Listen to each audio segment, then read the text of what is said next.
Welcome everybody to this monthly Whole You member event. Today is very special because we have a masterclass on the topic of the gig economy.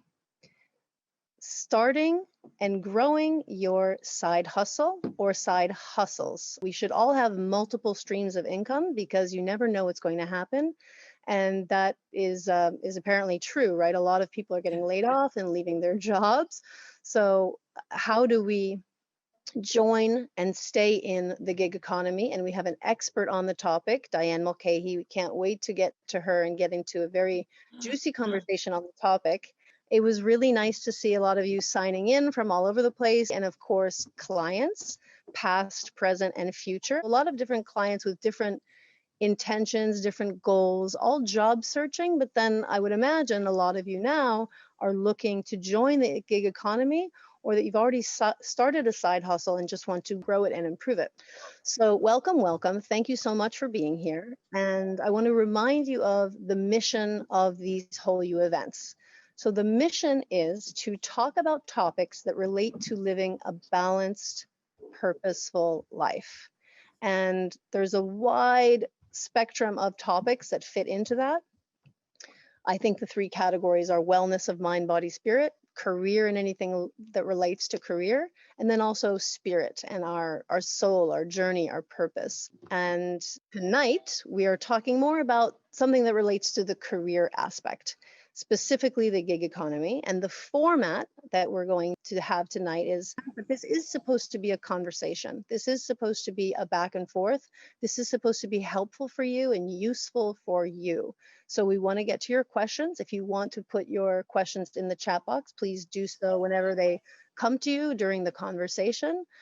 Or specifically have them ready and we can, unmute you and you can ask your question during the Q&A section as well. We're going to talk high level, what is the gig economy? And what is the mindset that someone needs to have when they want to thrive in the gig economy? And what are all of the challenges? And then we're going to get into the nitty gritty, practical, tactical, actionable things that we can do to stay and thrive in the gig economy, because it's so real right now during the pandemic. So specifically, tactical tools include finances and time management and building your own team, because when you are in the gig economy, you probably need to hire other people to help you out. I know that I experienced that myself when I started Whole You in 2012. I got to a point where I needed help. I needed somebody to help. So then I'm hiring people as well, whether it's interns or contractors. And with that, building your own team, I want to introduce my co-host this evening, Callie Griffin, who is a fellow fan of the gig economy, but she's also the director of client relations. And so before Callie was on the team, she herself was a client. And with most of my clients, I always recommend that they read The Gig Economy. It's like required reading, because I think the content is so important, right? A lot of people are looking for a full-time job, but in order to feel confident and stable, it's good to have other streams of revenue and also ways to practice your talents when you might not be able to do that at your day job. So Callie is incredible. Callie, thank you for being here. If you want to say hi to everybody. Hi guys, if you have any questions, I'll be looking at the chat. So if anything pops up during the conversation, please let me know and I can share it with Shannon and Diane. And we just look forward to hearing all about the gig economy. And thanks for being here. Yeah, thank you, Callie. So yeah, it's a mixed bag here tonight. It's a mixed bag of people who have a day job, who are looking for a day job, who have a side hustle. I presume you do want a side hustle or you wouldn't be here in this, or maybe you're taking notes and research on behalf of somebody else, but I presume that you are interested or intrigued to start your own gig, your own side hustle. Just so people know who's in the room, we have people representing different industries, from media to furniture to event planning to the legal field to stylists to real estate, voiceover, education, online teaching, coaching. So there's a lot of different people that represent potential giggers. Let's call them giggers, for lack of a better term, and maybe Diane has a better term. And speaking of Diane, I want to get right into introducing our speaker of the evening, Diane Mulcahy. She is the author of The Gig Economy, an advisor, a professor, and a contributor to Forbes and Harvard Business Review, among many other publications. Diane and I met about 10 years ago through a networking organization, and it was actually Mayor Menino's initiative, Boston World Partnerships Connectors Program. And we've connected since and had many teas and conversations and chats. And I'm just so happy to have her here sharing her knowledge with all of you tonight. So welcome, Diane. Thank you for being here. Oh, thanks so much for having me. And I just have to say, this is my second sort of formal interview with Shannon. And I just love everything about Whole You. I love how holistic it is. I love the different ways that you focus on having a balanced life and addressing all aspects of someone's life, not just work. And hopefully this conversation will do that as well. But we always have great conversations. So I think this should be fun. So let's start with the high level, Diane. If you can define the gig economy for those on the call who are not familiar with the term, and then also how has the gig economy changed or adapted during the pandemic? Yeah, those are both great questions to start, and welcome everybody. Thank you so much for joining on a Sunday evening. You are lucky to be clients of Whole You, so I'm excited to meet all of you. The way that I talk about and define the gig economy is really very broad. So I want to just dispel the myth that we're only going to be talking about Uber drivers, because it really is much broader than that. The way that I think about the gig economy is if you are not a full-time employee in a full-time job. So it can include consultants, advisors, independent contractors, people who have side gigs, and on-demand workers. So it's quite broad. It really crosses all of the industries and sectors that Shannon described at the beginning of this call. It crosses all education and income levels. So, you know, everybody on this call is potentially part of the gig economy. In terms of the pandemic, it's been really interesting. The gig economy has continued to grow. Partly that's because there's been a huge shift in demand for what kinds of services people need in this new world that we're talking about. And partly that's because so many people have lost their full-time jobs and are now in the position of having to join the gig economy in order to generate income. So we're seeing people transition because they have to. And then we're seeing people who may have already been in the gig economy increase the amount of time that they spend there because there's been such a shift in demand for products and services that originate in the gig economy. I've considered myself a part of the gig economy since 2012, and that was a big shift, and it wasn't happening. I wasn't forced to do that. It was a choice, and it seemed to be premature. I wish I knew more. I wish I had chatted with you or attended this meeting with you to get a little bit more of a sense of what I was getting into at the time. But I think a lot of people, I'll speak for myself, is we think that in order to make a living, we have to have a full-time job with security and benefits and a salary. Can you talk about specific examples of people, and maybe recent examples too, during the pandemic who have made that shift and are making it happen? And I do agree with you. I think it's a really common perception for people to think that because they have a full-time job or a steady paycheck, that everything is completely stable and they are 100% secure. And hopefully this pandemic has driven home the notion that that is not true. There is a perception of security, but it's not a reality in our economy. I mean, people are employed at will, and you can, of course, lose your job, get laid off, get made redundant at any time. And we've seen a lot of that in this pandemic. I have seen a number of clients and friends and colleagues transition from full-time work to the gig economy. And I'll give you a couple of examples of the type of work that they used to do, and then what kind of transition they made, just to illustrate the breadth of change that people have undertaken. One is a friend of mine here in Boston, and she had worked in senior management at a nonprofit for about 10 years. So she was a very steady full-time employee and had kind of built a career at this organization. but she was feeling like she had been there for a long time. There wasn't really room to make a change, to continue to move up and improve, sort of take her responsibilities to the next level. So she decided to leave, and she has taken on some consulting clients. And she has also affiliated with a university and become a lecturer. And she has taken on some advisory roles with younger companies. So she went from having one position as a full-time employee to having a portfolio of kind of three main areas that she works in. One example is a recent college graduate, and she used to work at Wayfair, full-time employee. And then she ran the business side of a small retail establishment, and then decided to start her family and stay in the gig economy. And she has been building a portfolio of clients where she helps them, they're small businesses, and she helps them with their marketing strategy, their PR, their social media, all that kind of business side of the business.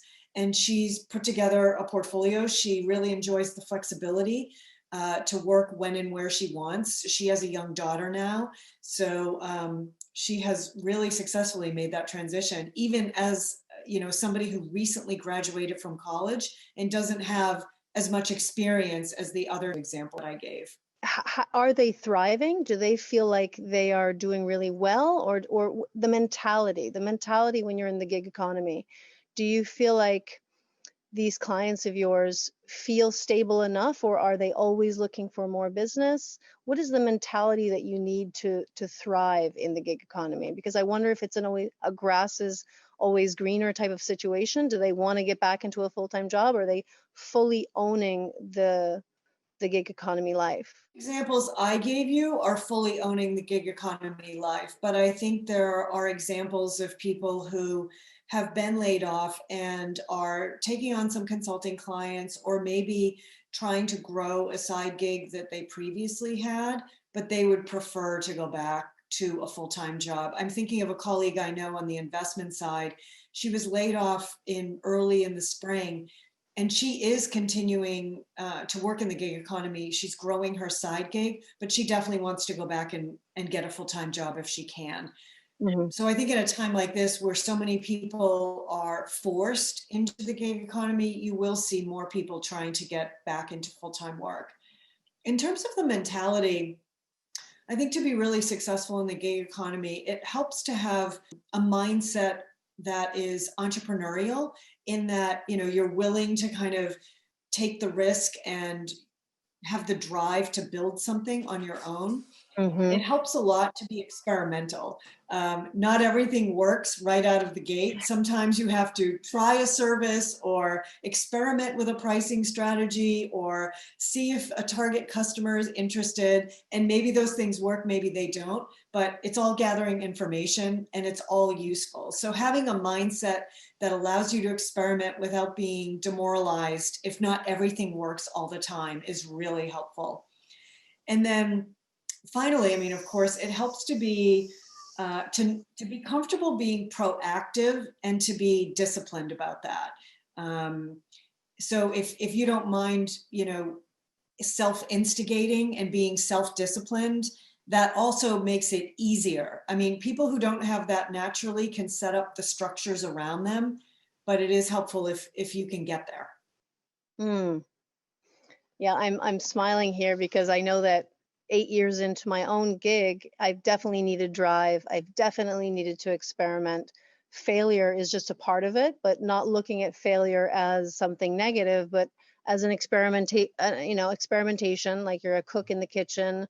It's okay to try a little bit extra salt, and maybe do it differently the next time, but not to be too hard on yourself.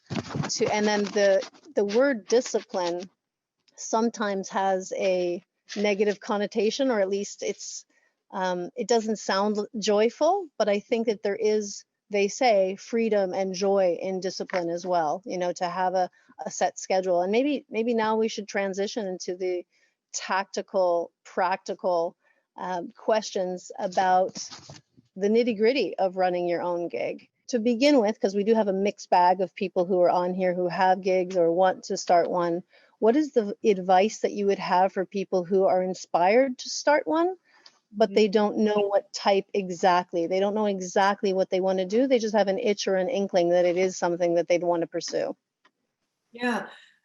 I mean, that's a great and common question, right? Where do I begin? And I think the best place to begin is to think about things that you like to do, that you enjoy doing, that you're good at doing. One question to ask yourself is, what do people come to me for?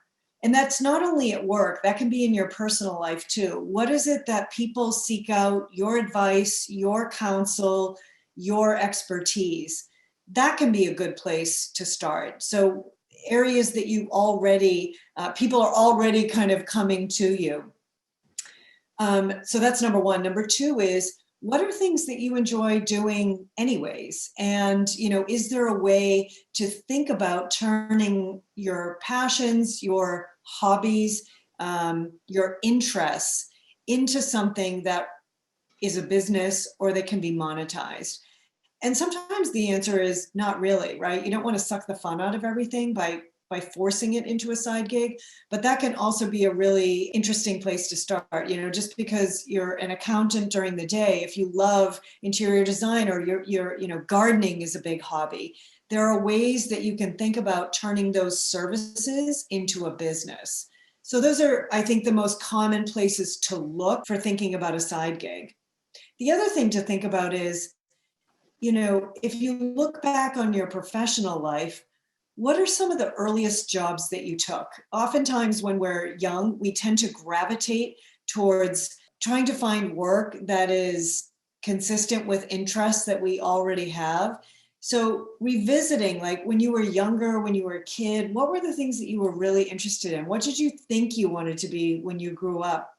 And is there a way to return to those initial interests and maybe nurture those a bit? What would you say are some of the obstacles, the mental blocks, the excuses that people make, or the realities of what blocks people from starting their own gig? I think the most common block for sure is just fear.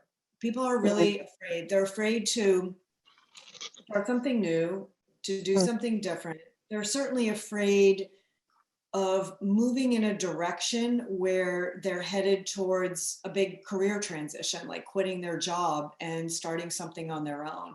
So no matter which way you look at it, there's a lot of fear there. But that's incredibly common. I mean, that's common with any change. It's not really specific to starting a side gig or thinking about participating in the gig economy.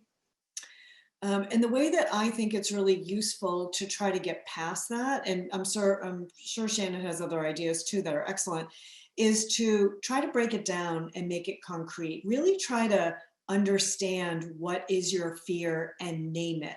I find that that's a really helpful way to then be able to either mitigate it, take concrete actions that diminish the fear, or to just overcome it. And what the exercise that I do with my students that I found really helpful is, when you're thinking about making a change and you do have fears about that, is to right out of the gate, just see if you can name and write down and describe on a piece of paper, what is the worst case scenario? Like, what is the worst thing that you think is going to happen if you make this change? What is your biggest fear? And try to really concretely describe what that situation is. And then once you have it on a piece of paper, is there a way that you can look at it and try to think about how you can break it down and mitigate it? And also evaluate it to see how realistic it really is. Sometimes our fears are incredibly irrational, they're emotional, and they aren't really grounded in reality. When I have my students do this exercise, I have them pair up and exchange their fears and talk about how to mitigate them with another student. And the reason to do that, if you can partner up with somebody, is that it really helps to hear somebody else say to you, that's crazy. Like, the probability that that will happen, the probability that you will, leave your job and have no money and be destitute and lose your home is infinitesimal. And aren't there ways to think about strategies to make even more certain that won't happen? So I really recommend an exercise that looks like that. And it's a way to be very confrontational with your fear, get kind of in its face and deal with it, and then hopefully move beyond it. Hmm. I love that. Imagining the worst case scenario, but then I imagine on the flip side, what is the best case scenario? I oftentimes ask clients to think of what do you visualize? What is your vision for your work in life in the best case scenario? So it's good to know about the worst case in relation to fear to get over the blocks and the excuses for sure. I love that. I just want to emphasize that point because I think particularly when people are starting a business or going out on their own, sometimes they're underprepared for how successful it can be, right? And I think you're right. It can also add a lot of positive energy and inspiration and enthusiasm to really spend time visualizing that best case. So I think that's a really important point. Yeah, well, maybe let's use it to pivot now to say, okay, everybody, let's get beyond the fears. We know that they're there. We want to acknowledge it, but now we want to move into the best case scenario and what is possible. You know, what are the benefits of starting your own project on the side, your own venture, and having your own money and confidence and sharing your talents with the world? A big block that I hear of, in addition to fear, is finances. I don't have the money. How am I going to make that work? So if you can talk a little bit more about the nitty gritty, the reality of finances, taxes, savings, income flow, all of that stuff to unpack it, the budgeting part. And I found this too, being in the quote unquote startup world, is that people were always saying you have to pitch to investors. And I don't think that that's a reality for a lot of people. So maybe a lot of people aren't hearing that and they're just starting their own businesses. But for anybody who's, you know, thinking, oh, I need to start a business and get investors involved, and there is that route and it exists. I personally chose not to go down it. But let's talk about the realities for most self-employed, independent workers and how they can conquer their finances. Yeah, I mean, the types of businesses that would interest investors are just a tiny percent of businesses. For most people who are hanging out their own shingle, who are starting their own businesses, that's not the route they're going to take. So I would agree with you that let's put that aside because that's a really kind of corner case in most cases. I mean, ideally, if you are interested in going out on your own or starting your own business, the best way to do that, if possible, is while you're working a full-time job. And the reason is that you can continue to have the financial stability of a full-time job while taking the risk of launching your side gig, which you hope will eventually grow into a business.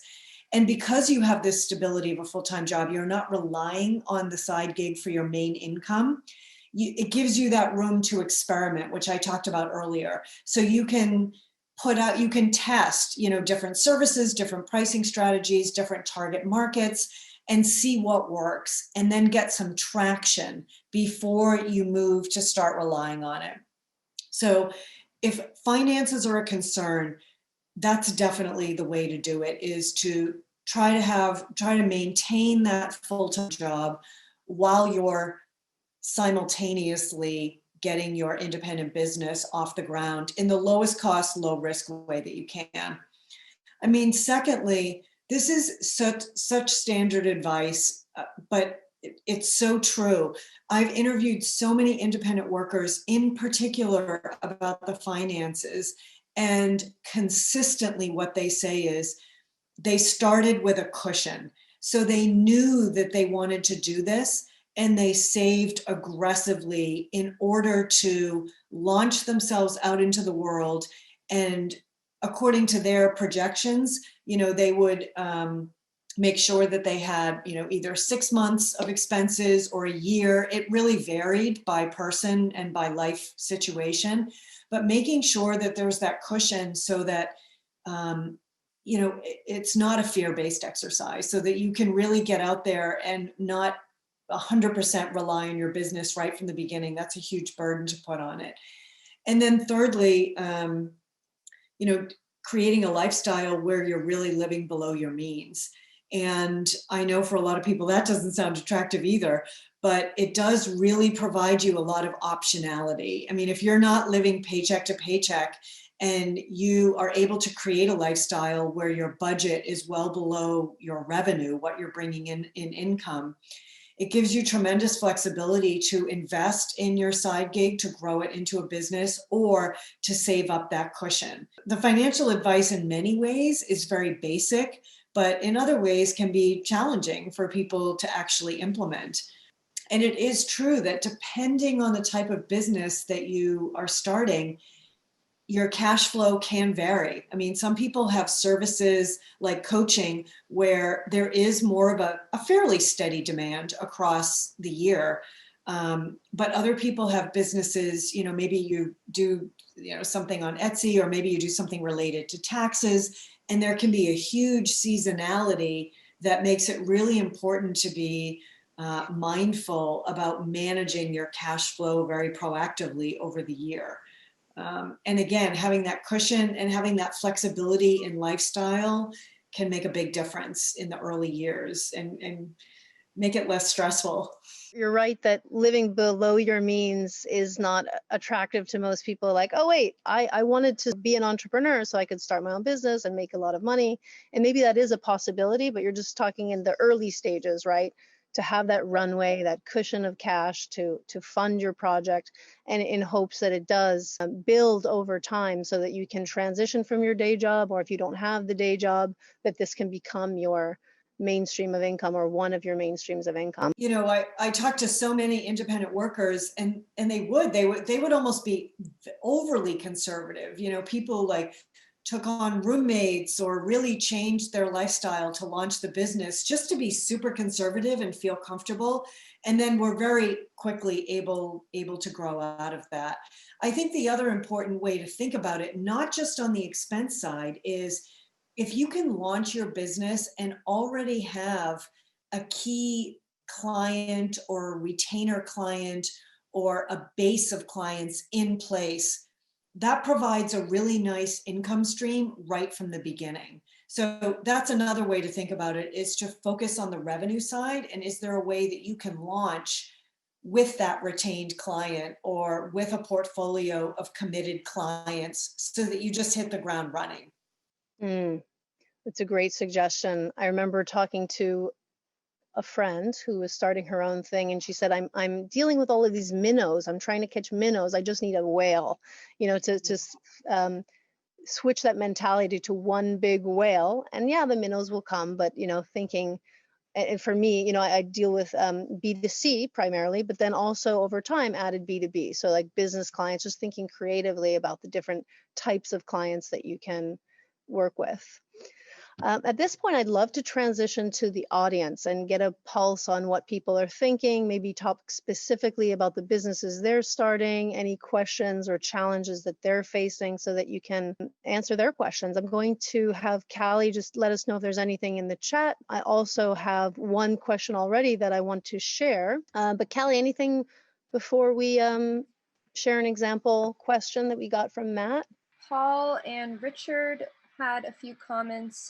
If you guys want to just speak up. Hi, I'll go. This is Paul. I lost a job in January, which was a sales position, and not long thereafter, I picked up a couple of people who are in the related industry, but with startup services offered in the same market. So I could sell to the same market with new products. The difference being I'm not on anybody's payroll. It's strictly commission based. So that gives me a lot of flexibility, certainly. But as you can imagine, once COVID came along, a lot of public school spending stopped. And so it's hard to get people to look at new products and services right now when on a day-to-day basis, they're deciding whether to even keep school open or to go purely virtually. So I'm starting to think about whether there might be some advantages to actually incorporating and set up somewhat of an agency kind of shop where I carry different lines of educational products and services rather than just do it as a one-off with three separate organizations, three separate startups. So that's kind of where my head's at right now. I think that's a really creative and resilient approach to responding to what's happened with COVID and with the pandemic, especially in education. You know, there has been such a shift from traditional kind of bricks and mortar education that we're used to within the public school system, but there's so many opportunities also online, right? Online education has taken off completely. So maybe there's a way to think about whether there's an offering or a suite of services or products. I know that some of the companies that offer online education services, tutoring companies and the like, are overwhelmed by demand. So it is a good idea. Like, you've already taken a step back, looked at the market and said, okay, that looks less interesting. Where does look interesting? And that's exactly the right way to respond. And I would just suggest maybe thinking about, is there anything in the digital space that you could also bring into your portfolio as you expand your lines of services? There's actually, thank you for that. There's been a tsunami of digital products. So that's part of the challenge, is to rise above and have your voice heard. But you know what, that's sales, and I'm used to that. So yeah. So thanks for that. Great, good luck. Before I get to my question, just a comment, Paul, because I'm a multi-line salesperson myself. So what I can tell you is that you're actually, in one respect, you can offer an advantage to some, depending on your market, some things, because a lot of the companies that had in-house people have laid them off. So they're more inclined to actually hire an independent that they only have to pay commission on, as opposed to their healthcare and other expenses. So there are opportunities with companies that, say, a year ago would never have considered hiring an outside contractor. Well, you're absolutely right, and there's kind of two edges to that sword as far as I'm concerned. One is, as you're pointing out, a lot of opportunity. The other, and I wouldn't want to be on a payroll right now in the same scenario as I was in a year ago, because there's a lot of pressure to be producing, obviously, when the challenges to getting sales like they used to come in are just enormous. But the other side of that is you can also be taken advantage of, because there's a learning curve, and you're making a personal investment in a product while you're not getting paid until you sell. So it's possible also to have people take advantage of the conditions, and really, you know, you're not getting paid what you're worth either until you start getting a critical mass of business. But you're making great points. Yeah, because you can. Yeah, the thing is, you get, especially if you're paid on commission, you have to have it written out that this is what I'm getting paid for, and you know that they're not going to come back to you and say, well, that wasn't really your effort. I have a spelled out for each of my companies that I work on commission with. This is what I get paid for. This is my territory. And it's written out, so there's no gray area that's they can come back. In full candor, like anybody who's been in sales, we've all been ripped off by manufacturers who file Chapter 11 or fire you and then refuse to pay you commission. Unfortunately, that's the nature of business. My question was, is more of, if you have, in a situation like mine where you're looking not to really have a side gig where you have to invest a lot of money or time, but something as an add-on, because when I think of gig, I think of things like DoorDash or Uber. And I don't know if Diane, you this is an area, a question you could answer. How much time for something like that you really have to devote to it to make it worth your while? Because a couple times I could have done a DoorDash, and what happens during the day, I get an email on my regular job saying, we need to talk about this project. So I guess my question is, how do you balance the time with your main job and devote enough time and effort so the side gig would be worthwhile to you? Well, worthwhile depends on, you know, the criteria? Is it maximizing the amount of money? Is it, you know, getting experience in an area that you want to move into? Is it expanding your network or potential opportunities or potential client base? So what the criteria for success is obviously individual. I would say in general, you know, if you're thinking about a gig, understanding what the criteria matters most to you, and then picking something that fits around that. So maybe an on-demand type of role might not be the best for you. You might be better off doing something like on a platform, right? So looking at Upwork, or looking at one of the platforms that take advantage of your areas of expertise or your substantive background in an industry, and looking for opportunities where it's more asynchronous. You can do the work and then turn it in, but you're free to schedule it as you wish. There's also, you know, on-demand work. TaskRabbit is one where you have more leeway in scheduling the tasks. So you accept it, you know that you have to get it done by a certain deadline, but you have some flexibility within that time frame to get it done. It's not immediately on demand. So if something else comes up, you have the flexibility to respond. So it's just really understanding, like, what are the criteria that matter to you, and then looking at the different opportunities and figuring which will work best based on what you're trying to accomplish. Thanks for the question, Richard. This is an exercise we do as well in the 5-step career program. Is the first step is figuring out what your values are. What are your top 5 values? So when Diane said criteria, you really think, do I value flexibility? Do I value wealth? Do I value stability? What are the values that are going to drive what is a quote unquote successful gig or side hustle? Thank you, Richard. Thank you, Paul, for those comments and questions. I'll transition into one question that we got before. So we baked it into the PowerPoint. This is from Matthew.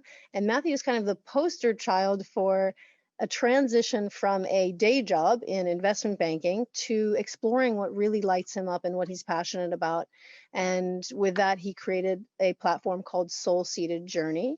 And his questions are high level about international travel. Before we started, he said he's in Miami now, but he's going to be going to Costa Rica and exploring it there. So before he asks these questions, I'm interested in the gig economy and sustainable living, but I feel like this is a whole other world that I don't know about fully. One question is, what are some of the best places to co-work and co-live? Costa Rica, Mexico are good options because they're open. I think he's already decided there about going to Costa Rica for now. And then 2, I'm curious, what's affordable and offers learning and networking? So Matt, I don't know if you want to unmute and expand further on your question. Yeah, basically, as I started to just look around at what, I guess, at like remote work, obviously a lot of like expats go to Bali, and there seems to be like these co-working opportunities where there's like UX, UI design workshops and things like that, which I've never really heard about or been exposed to. So I was just curious if there were like hubs that you might be familiar with for someone who doesn't know, like, I've been working on Soul Seated, but exactly what they want to do, or what they want to create, where you can go and meet people, like just bounce ideas around, maybe learn some new skills. So I didn't know if there's some like really good hubs you would know about for that.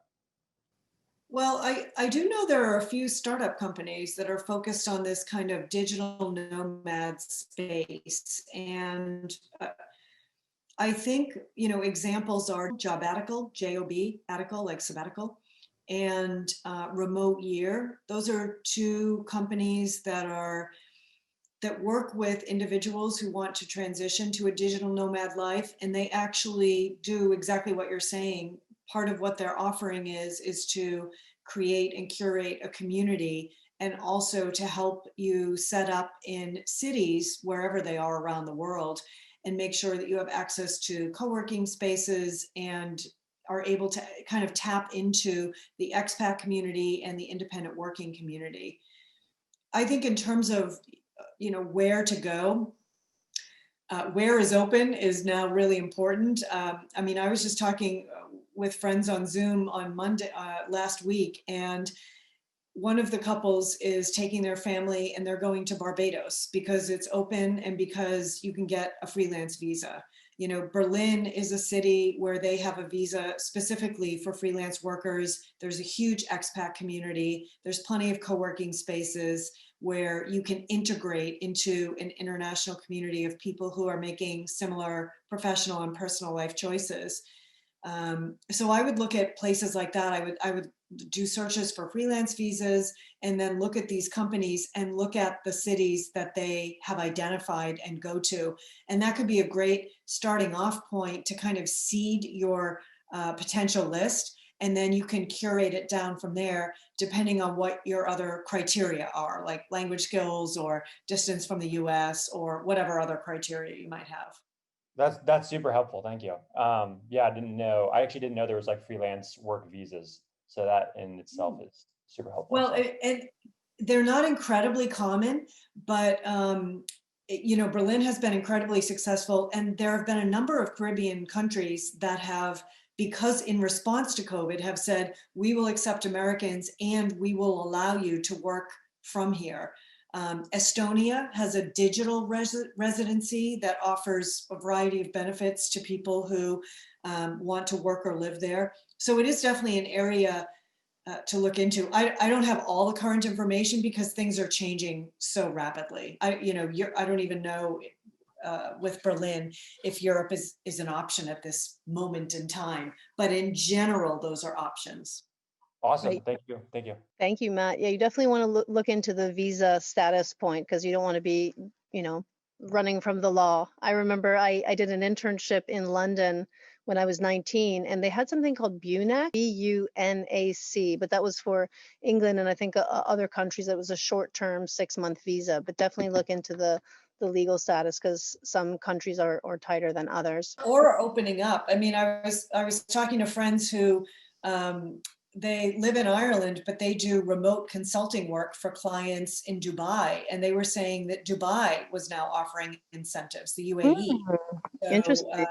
Yeah, I would definitely cast a wide net when searching for what your options are. Yeah, I have 2 clients in Dubai, both work for Shell and are transitioning out. One is moving to Amsterdam. So everybody's in flux, so who knows how this is going to shake out, right? I'd like to transition into ask other people on the call if you have any other questions about your particular situation. Monica actually typed in the chat a little bit ago, so I wanted to go over to her. And Monica, you can speak for yourself, but she's bringing up, Diane, is it possible for you to dig deeper into overcoming the mental blocks in general? But Monica, if you would like to add to that, please do.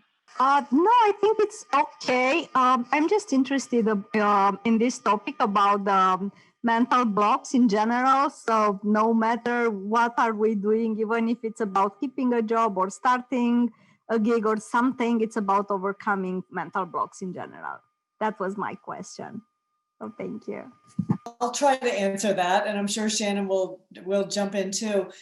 In the class that I teach at Babson, I teach an MBA class, and my students are oftentimes attracted to the class that I teach because they want to make a change in their life, but they might not be exactly sure what that is.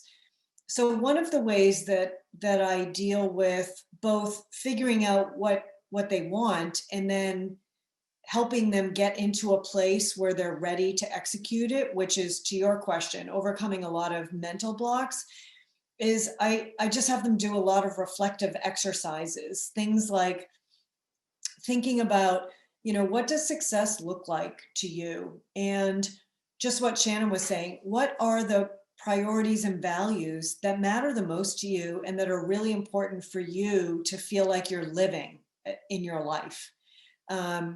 And really starting there. And then I have a number of reflective exercises that kind of force the students to go back to ground zero and start with a really clean slate. Like imagining if they had a year off and the equivalent of a year's tuition, what would they do with that time and money? And oftentimes, and I make, these are all written exercises, and I'm a big believer in the power of writing. And I think that, once you've written something, you can't unwrite it. You've seen it. And so when I have them do exercises like that, it's amazing what pours out of them, things that they the dreams and the ideas that they've had, but never really given voice to. So I find that kind of material is really the starting place for the conversations about how they want to restructure their lives, how they want to refocus their lives to reflect the priorities and the values that they've been able to name, and then how to think about taking the steps to make those changes. A lot of those exercises are in my book. I'm not plugging my book. I also have a newsletter I put out every month, and I have these reflective questions that that I include. I do one a month. So if you spend a year, you'll get through quite a number of the dimensions. And I think those exercises are really, really helpful. And I'm not going to lie, they're hard work to do. It takes a lot to kind of go within and think about things deeply. But I think it's really important work. And I've been amazed at the changes and results that I've seen in my students after they've done that work. Awesome. Thank you so much. Thank you. Thanks, Diane. I want to zoom out a little bit to this macro level thinking about the gig economy now. And it's actually, Callie's mother had posed this question: is this the next industrial revolution? Is this like gig economy, everyone working from home? What does it look like? Do you have any predictions for the future? I also think I'm flashing over to my brother's experience. He actually lives in a very rural village in Peru, and I visited him last year. And he was saying one friend, sells cheese, and another, is a martial artist, and another is doing nails, and they're sort of all have their own little gig and are helping each other out. And it's a very beautiful image of a village. Are we returning back to that? Where the cobbler and the butcher and the candlestick maker all bartered and shared their wares. What are your thoughts about the gig economy from a macro level future standpoint? If you had asked me that question when we did our first interview, I would have said the gig economy is the future. It's growing incredibly quickly. In 5 to 10 years, we'll see, half or more of the workforce working this way. People will be flexible. They'll be remote. They'll be geographically agnostic. They'll have autonomy and control. And I would still say those same things today, except I think the timeline has just accelerated. This experiment that we're undertaking about immediately and rapidly changing the way that people work is not something we're going to be able to go back from. The experiment has gone on too long. They say it takes 3 months to adopt a new habit, and we are well beyond that timeline, and there's no sign of this ending. I mean, the earliest date I've heard about going back to the office is next summer, and it could very well be the end of next year. And I think at that point, even the companies and the managers that were resistant and reluctant to working with independent workers, to working with people who were remote, will have had to overcome those biases, because also what I've heard from the corporate clients that I have is that remote work is going just fine. Like, people are not in crisis. Companies are not suffering from lack of productivity or from lack of results. And therefore, it's going to be very difficult to impossible to make the case to workers to go back to the way things were. So my prediction is that this pandemic represents a really important inflection point and the start of a permanent change in the way that we work. It looks much more like the gig economy in that it's flexible, it's independent, it's remote, and not at all like full-time work.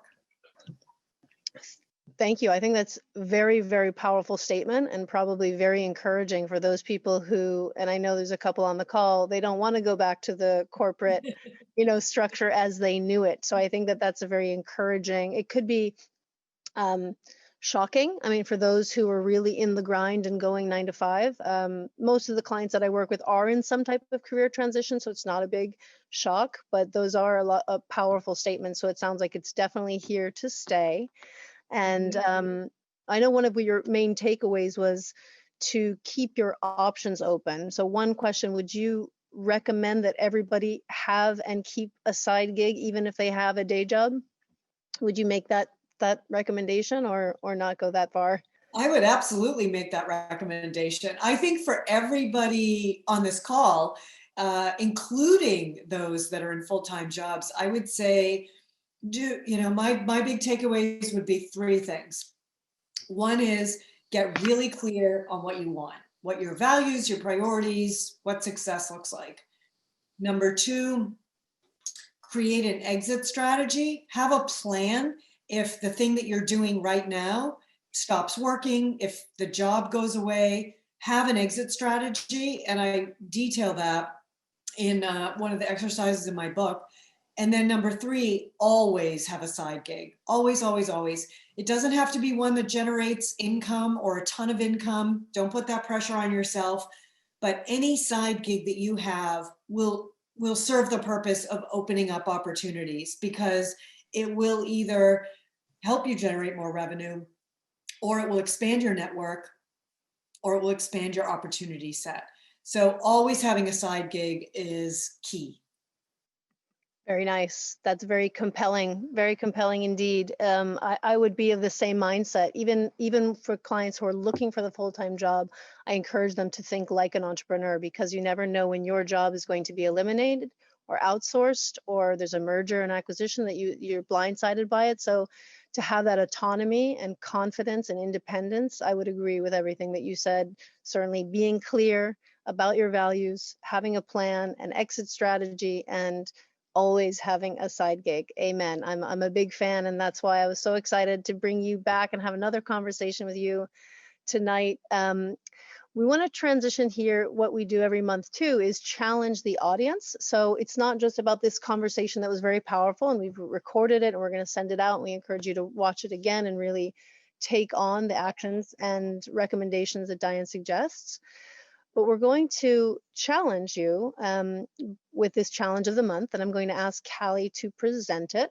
And how can we include Diane's teachings tonight? So the challenge of the month, we have kind of a two-parter. So the people who do not have a side gig, think about what would your side gig be, and get creative with it. Write down 5 ways that you could implement your side gig into your schedule, and defining it and looking back at your interests. So just implementing Diane's strategies into kind of creating your own side gig. And you don't have to actually create it. It's just writing it down, like Diane said, the power of writing. And just think of something that would be very interesting to you, and maybe you'll implement it, which would be awesome. And then people with a side gig, from what you've heard today, how would you improve your side gig? Again, writing down 5 ways that you could improve it based off of Diane's advice. So that is the challenge of the month, and definitely reach out if you have any updates or if you want to share anything. We're excited to hear how you do. So if you want to learn more about Diane, you can go to dianemulcahy.com, and her book is dianemulcahy.com/gig-economy. I will send a follow-up note to make sure that you have these links, a link to her book. It is fabulous. It is fantastic. She's very practical and straightforward, and her book is a joy to read. I'll also send the link to our interview that we had before, a couple extra insights. Before we wrap up, Diane, is there anything that you'd like to share with the audience? Well, I think we covered everything. I think my parting thought would be to go do it. I mean, it's a lot of fun over here in the gig economy. I by the way, I walk the talk. I work independently, and I have a portfolio of different things that I do that I have built over the years. And so I can attest, as somebody who lives this life, that there's a lot of really nice benefits to it. Wonderful. I love that idea of portfolio, because people don't want to limit their options, but you could explore all of your passions. If it was fitness and cooking and coaching and teaching and real estate, you could have this portfolio of things and really try to manage your time and your schedule accordingly. Maybe that is one practical thing that I'd like to leave. I know we are over, but in terms of like the practicality of calendar, managing your time and making it all work, all of your portfolio, I do want to leave on that actionable note. So definitely go do it, but like, what is the first step to, and maybe this relates to Monica's question about blocks, making it a reality, scheduling it into your calendar. What would you say around structuring your time and your day to really make it happen? I would agree with that. I mean, it is challenging if you're going from a full-time job to working independently. It is a big challenge to kind of take control of your day and structure it, because we're not used to doing that. We're used to operating on an employer's schedule. So I recommend starting by just blocking your day as much as possible. And you can start with really big blocks. The big blocks I use, for example, are in the mornings. That's my best time where I can do my best work. I'm the most alert. I tend to do my deep work. I tend to write things, or I respond to long, emails that require like a really thoughtful response, or I prepare for things. And then in the afternoons, I do meetings and calls. So I block my day in two different ways. But you could apply that to your own situation and as many blocks as you need, but carving out time where you do your main job or your reflective work or your side gig or your networking, and just kind of scheduling it all out. That's one really helpful tip for thinking about managing your time. And I think the other main tip I would have for time management is, from the beginning, don't do it alone. I mean, start building a team of other independent workers that can help you build your business and do the things that you don't enjoy or that you aren't good at. There's no need to be a hero and take on all the terrible tasks yourself. And the beauty of the gig economy is that you can hire somebody to do your social media for 2 hours a week. And this is not a huge commitment of time, of energy, of money. And it really can make such a difference in outsourcing those tasks that become burdensome and onerous. Just let it go. Build a team and build it early. Amen. I wish I had built a team earlier. I think it's a total game changer, and the thing is, these other people they're better at QuickBooks Online or managing money or whatever it is. And you should be focusing on that which you really enjoy. So I love that. If you don't like to design a website or do social media or do your numbers or budgets, these all are gigs that can be outsourced. So I love that. Great advice. Block your time, hire a team, and hire early. Amen to that. Thank you so much, Diane. Really appreciate you being here and sharing your wisdom with us. Thank you again, Callie, and thank you to everybody who joined the call tonight. Really so nice to have you here, and hope to see you in future meetings. Next month, we'll be focusing on the inner workings of human resources, totally different topic from the gig economy. If you are looking for a day job, we'll be diving deeper about what happens behind the scenes. But always open to hear your suggestions on future topics that you want to hear and experts that we can engage in these conversations. So thank you again for being here, and I hope you enjoy the rest of your Sunday evening.